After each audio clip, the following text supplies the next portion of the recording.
Oke, materi selanjutnya adalah tentang kapasitor keping sejajar ya. Nah, jadi yang namanya kapasitor keping sejajar adalah susunan dua lempeng logam ya. Ya, seperti ini misalnya saya gambarkan ya. Luas penampangnya A ya, kanan kiri A, kemudian jarak antar kepingnya adalah D. Kemudian itu kita hubungkan nanti dengan baterai ya, dengan baterai atau sumber tegangan ya. Nah, baterai ini punya tegangan misalnya V ya, beda potensial V, dia akan menarik elektron-elektron yang ada di sebelah kiri karena ini kutub positif ya, ini kutub positif, ini kutub negatif. Dia akan menarik elektron yang di sebelah kiri sehingga dia bermuatan positif. Elektronnya pergi ke sini ya, jadi bermuatan negatif yang kanan. Pergi lagi positif ya, negatifnya dari sini jadi positif, datang ke sini ya. Sehingga nanti pada akhirnya kedua keping kapasitor itu akan memiliki muatan yang sama besar namun berlawanan tanda ya. Jadi ini positif Q, yang sebelah sini negatif Q ya. Nah, muatan yang akan tersimpan itu sebanding dengan tegangannya. Jadi muatan yang akan tersimpan itu sebanding dengan tegangan yang diberikan. Artinya kalau tegangan saya bikin 2 kali lipat, ya muatannya menjadi 2 kali lipat juga. Ya, kalau tegangannya dikurangi sehingga tinggal setengahnya, maka muatannya juga menjadi setengahnya juga ya. Konstanta pembandingnya itulah yang kita sebut dengan kapasitas kapasitor C ya. Nah, jadi C itu pembanding yang ini ya, antara Q dengan V. Q naik, V naik. Q turun, V turun ya. C-nya turun atau naiknya tidak tergantung Q, tidak tergantung V, tapi C-nya tergantung permitivitas medium epsilon ya, tadi epsilon 0 kali epsilon R, kemudian dikali luas penampang dibagi dengan jarak antar keping ya.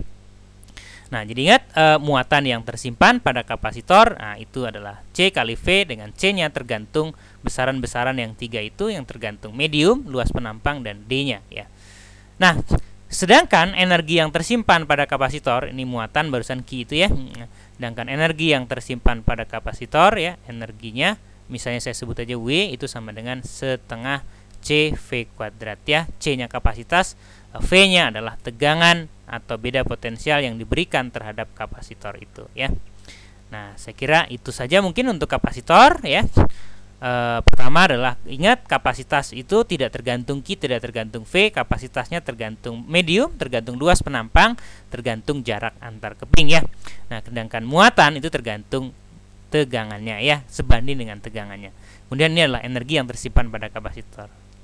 Oh iya, satu lagi betul sekali, ada yang ingat ya. Ingat apa? Rangkaian kapasitor ya, seri paralel gitu. Seri paralel. Masih ingat kan rangkaian seri paralel? Masih ingat? Iya, nanti saya jelaskan sebentar ya.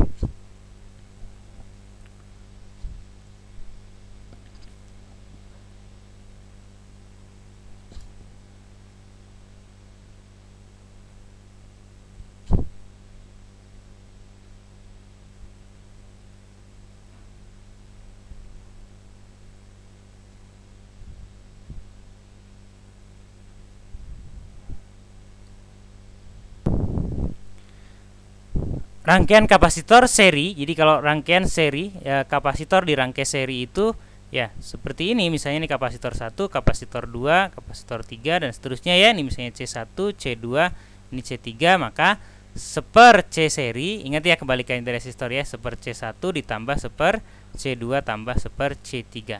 Nah, sedangkan kalau rangkaian paralel ya, dengan paralel itu tinggal dijumlahkan aja. Rangkaian paralel itu sejajar, jadi rangkaiannya seperti ini paralel ya.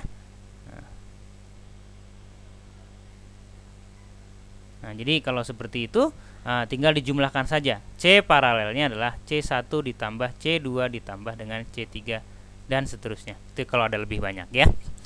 Oh iya, satu hal lagi, pada rangkaian seri itu pada C1, C2 dan C3 itu muatannya sama. Jadi Q1 sama dengan Q2 sama dengan Q3.